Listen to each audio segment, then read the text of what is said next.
Populations exhibit a variety of traits, and even within those traits, different alleles can be expressed. These are called polymorphic traits. When I was in graduate school, I studied population dynamics and ecology of box turtles. The way I identified individuals in a population was due to a variable patterns on their shells. If you look closely enough, these patterns differ from individual to individual, even though they are all members of the same species and they lived relatively close to each other. This phenotypic variation in a population is important in explaining how a population will evolve to different evolutionary pressures. Remember that evolution can only act upon genetic traits. Acquired traits, as thought to be the driver of evolution according to Jean-Baptiste Lamarck, is now known to be false. Accents are a great example of an acquired trait. I have a hybrid Midwestern Southern accent because I was raised and continue to live in northeastern Kentucky. I tend to hide it a little when recording to neutralize my voice, but I'm sure it slips a little bit. If I have a child and we move to another area of the country, my child will pick up the accent of the people living in that area. That's because accents are not genetic. Heritability is a portion of phenotype variation that we can attribute to genetic differences among individuals in a population. The greater the heritability of a population, phenotypic variation, the more likely evolutionary forces will act on a population. Genetic variance is the diversity of alleles and genotypes in a population. Better camouflage or resistance to insects and plants are examples of selection pressures, which are selective forces that change the genotypic frequencies of populations. Look, it's important to discuss the biological reason why inbreeding is bad. I think we all know that it's bad, but why is it biologically? First of all, inbreeding is the mating between close relatives, whereas outbreeding is the opposite, mating between unrelated or distantly related individuals. See, when scientists study normal populations, there is a healthy degree of genetic variation. Even in captive situations such as zoos, aquariums, farms, and ranches, the value to maintaining genetic variance has led to healthier offspring, increasing yield in agriculture, and positive trends in the conservation of wildlife and plants. The problem with inbreeding is that when two individuals who are closely related to each other harbor similar genetics, both bad and good, this inbreeding leads to greater trend of genetic diseases to rise in offspring. This trend leads to more homozygosity, which decreases genetic diversity and contributes to a higher likelihood that offspring will inherit deleterious alleles or genetic diseases/disorders. So we call this inbreeding depression, the trend towards homozygosity. And as you can see from the three pie charts above, light blue represents homozygous recessive, teal represents homozygous dominant, and light green represents heterozygous individuals. And as inbreeding goes on more and more each generation, heterozygosity, which is the trend from outbreeding, decreases over time. So heterozygosity is the end goal in a good, healthy population. So earlier we talked about Hardy-Weinberg equilibrium, and that as long as there's not any outside evolutionary forces at play, we should maintain the same levels of allele and genotype frequencies. However, we now know that populations change based on evolutionary forces. So let's talk about each of those evolutionary forces, starting with genetic drift. All right, genetic drift is random with respect to fitness. These allele frequency changes are not adaptive. In other words, increased or decreased fitness has nothing to do with having a particular genetic trait, but simply just being in the right place at the right time or the wrong place at the wrong time. In other words, chance, random events.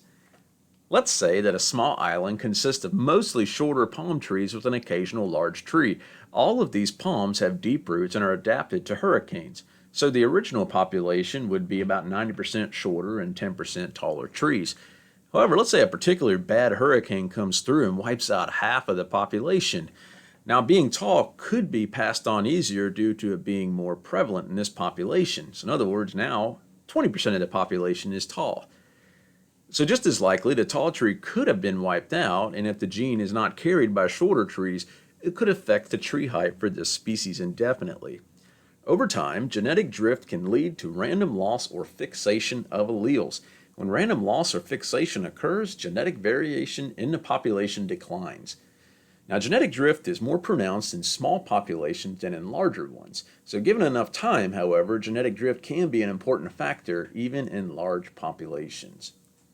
Now, an important component of genetic drift is called the bottleneck effect. Now, the bottleneck effect happens when a change in allele frequencies in a population is due to a chance event following a reduction in the population species size. So let's just say that this population of box turtles I showed you earlier in a 1-acre patch of woodland experienced a forest fire wiping out 6 of the turtles. Fires do not care what color the turtles are, what patterns they have, so they don't discriminate on any of that. Whoever gets away from the fire wins, whoever doesn't loses. Now the future of this population rests on the surviving gene pool, which is now less diverse.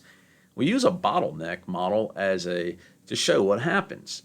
Survivors of the bottleneck or forest fire make it out of the bottle, and those who succumb to the forest fire stay stuck within that bottle. And if you take a look at this model here, the 5 marbles that come out, these represent the individuals, the alleles. We can see that light green was not part of that. So it's quite possible that if light green genes were not carried, that could be lost forever in this population. Due to the overhunting of cheetahs, they now face extinction because there's very little genetic diversity. And the reason for this is they were hunted for their pelts. It didn't really matter what the pelts looked like, they just wanted the pelts. And this has caused more inbreeding depression, which has caused more detrimental genes to be passed on from cheetah generation to cheetah generation. Gene flow is common in species with great dispersal mechanisms, but occasionally those with less means of dispersal can achieve this. Gene flow is the movement of alleles into or out of a population. This is also known as immigration and emigration. They're actually both pronounced immigration, but I wanted to emphasize the E in emigration as to not confuse you. Say you have 2 populations of bluebirds of the same species, they have different colored feathers. One bluebird could emigrate, in other words, immigrate out into and immigrate into another population. So this light bluebird immigrated out of population A to immigrate into population B. Likewise, the dark bluebird immigrated out of population B and immigrated into population A. In order for speciation to occur, gene flow has to stop between these populations. However, we can say that these 2 populations are now more genetically diverse due to the introduction of those birds.